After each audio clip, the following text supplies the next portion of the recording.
Assalamualaikum warahmatullahi wabarakatuh. Waalaikumsalam warahmatullahi wabarakatuh. Pada yang saya hormati Ibu Eti Juliawati Jeb selaku dosen mata kuliah Ekonomi Manajerial. Di sini kami dari kelompok 4 akan mempresentasikan tentang teori perilaku individu. Untuk materi pertama akan dibawakan oleh Diri Wijaya. Oke, izin Ibu, untuk materi pertama itu ada perilaku konsumen. Jadi menurut Conrad dan Kira, perilaku konsumen ada studi tentang bagaimana individu, kelompok atau organisasi memilih, membeli, menggunakan dan membuang barang, jasa, ide atau pengalaman. Jadi dalam ekonomi manajerial, pemahaman terhadap perilaku konsumen memungkinkan perusahaan untuk mengembangkan strategi yang lebih efektif dan menarik dan mempertahankan pelanggan. Terus yang kedua itu ada batasan anggaran. Jadi batasan anggaran atau budget konsumen ada keterbatasan finansial yang memiliki oleh individu atau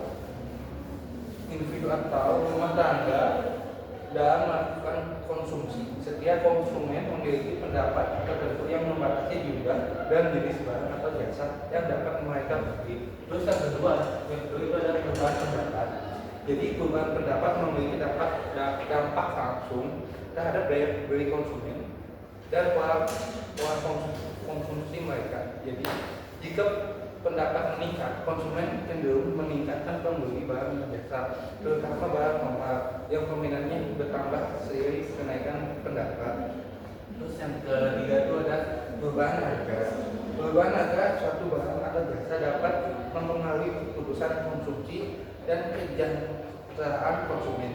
Jika harga suatu barang meningkat, sekaligus maka jumlah barang yang dapat dibeli dengan pendapat yang sama akan berkurang. Jadi kalau misalnya harga naik, pembeli itu akan menurun. Terus materi selanjutnya ada EQ konsumen. EQ konsumen atau keseimbangan konsumen adalah kondisi di mana seorang konsumen mencapai tingkat kepuasan maksimum dalam mengalokasikan pendapat untuk membeli barang jasa dengan mempertimbangkan kecerdasan anggaran yang dimilikinya dalam teori ekonomi. Keseimbangan ini terjadi ketika konsumen tidak memiliki insentif untuk mengubah pola konsumennya karena telah mencapai kombinasi barang dan jasa yang memberikan utilitas tinggi.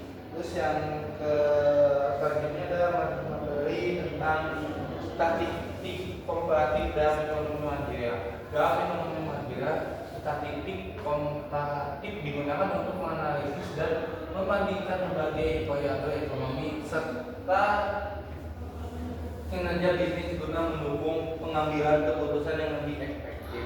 Terus materi selanjutnya kami bagikan oleh selanjutnya ada pertama perubahan harga dan perilaku. Di sini ada perubahan perilaku konsumen saat harga barang naik. Harga beda-beda tergantung pada jenis barang atau jasa yang diberikan tingkat kebutuhan konsumen. Pada umumnya, saat harga suatu barang atau jasa meningkat konsumen dan cenderung mengurangi pembelian atau beralih ke alternatif yang lebih murah. Yang kedua, perubahan pendapat dan perilaku konsumen. Di sini ada perilaku konsumen yang rasional adalah memilih untuk mengonsumsi barang sebanyak mungkin untuk memaksimalkan tingkat kepuasan mereka dengan batasan anggaran mereka. Konsumen dikonsumsi rasional mencoba menggunakan kepuasan berdasarkan pendapat dan harga barang tertentu. Di sini ada nomor 3, efek substitusi dan pendapat. Perubahan permintaan akibat perubahan harga relatif dan ketersediaan produk dengan produk substitusi. Contohnya ketika harga pigmen turun, konsumen mungkin akan mengganti sebagai wafers dan mix. Efek pendapat perubahan pendapat akibat perubahan pendapat, contohnya ketika upah naik, waktu ruang yang dimiliki konsumen akan meningkat. Selanjutnya,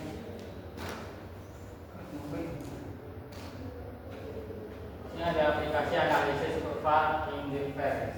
Dalam ekonomi manajerial, analisis kurva inference digunakan untuk memahami bagaimana konsumen mengambil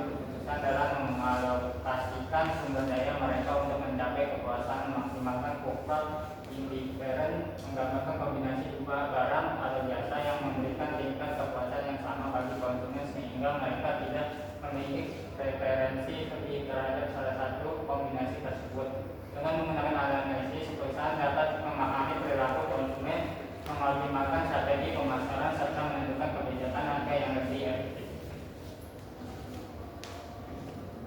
Selanjutnya ada pilihan oleh konsumen. Yang pertama, beli satu gratis satu. Di sini ada promosi populer yang menarik banyak konsumen karena banyak merasa mendapat nilai lebih untuk uang mereka. Yang kedua, hadiah tunai, meningkatkan penjualan produk tertentu atau menghabiskan stok lama. Yang ketiga, hadiah dalam bentuk lain. Hadiah tunai memberikan fleksibilitas pada konsumen untuk menggunakan uang tersebut dengan sesuai keinginan mereka.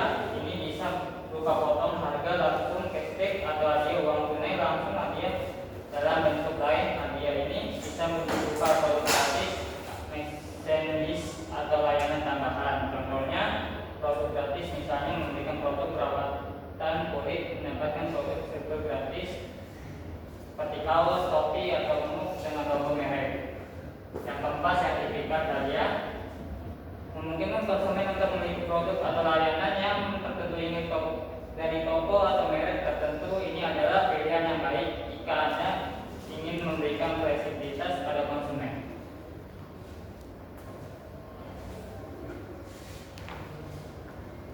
Jadi materi selanjutnya itu ada pemberian waktu luang, pemberian oleh para pekerja dan manajer. Untuk materi ini itu dibagi menjadi dua, yaitu yang pertama ada pendapatan waktu luang, dua keputusan para manajer. Pendapatan waktu luang itu jadi saat kerja itu apa yang mereka dapatkan, penghasilan mereka dapatkan sesuai dengan jam kerja yang mereka lakukan. Contohnya biasanya misalkan seorang itu bekerja dengan gaji upah per jamnya itu 50.000. Maka jika ia bekerja selama 40 jam dalam waktu 1 minggu, dia akan mendapatkan upah sebesar 2 juta. Jika ia ingin menambah penghasilannya, maka waktu luang yang ia miliki akan berkurang. Dan untuk yang kedua itu keputusan para manajer. Keputusan para manajer itu membuat keputusan strategi di dalam alokasi sumber daya. Jadi bagaimana manajer ini dalam perusahaan itu menggerakkan karyawan supaya dari segi tempat atau apapun itu yang dimana misal karyawan itu satu posisi bagian produksi dia kurang terampil, dipindahkan ke bagian QC pengecekan. Di sini kita lihat dari bagian produksi atau bagian QC dia lebih mana yang lebih cocok. Saat dia lebih cocok di bagian produksi, dia akan tempatkan bagian produksi. Saat dia bagian QC lebih cocok, dia akan tempatkan bagian QC. Lalu untuk yang kedua itu ada hubungan antara analisa kurva IDPS dan kurva permintaan. Sini dibagi menjadi dua, yaitu pertama permintaan individual dan permintaan pasar. Seperti kita tahu bahwa individual itu berhubungan dengan perorangan, maka saat permintaan individual itu terjadi, jumlah suatu barang yang diminta oleh seorang konsumen pada berbagai tingkat ada dalam periode tertentu. Untuk permintaan pasar ini tentunya diatur oleh sebagian kelompok orang atau individu, di mana ada di dalam pasar. Jumlah total suatu barang yang oleh seluruh individu dalam pasar pada berbagai tingkat harga. Maka untuk semua ini dapat kesimpulannya adalah dalam ekonomi manajerial, pemahaman tentang perilaku individu, kurva independen dan kurva permintaan sangat penting dalam menganalisa pengambilan keputusan ekonomi. Perilaku konsumen dipengaruhi oleh berbagai faktor seperti perubahan harga, pendapatan, strategi pemasaran seperti beli satu dari satu, dan kurva indiferen digunakan untuk memahami bagaimana konsumen memiliki kombinasi barang memberikan kepuasan optimal dan keterbatasan anggaran.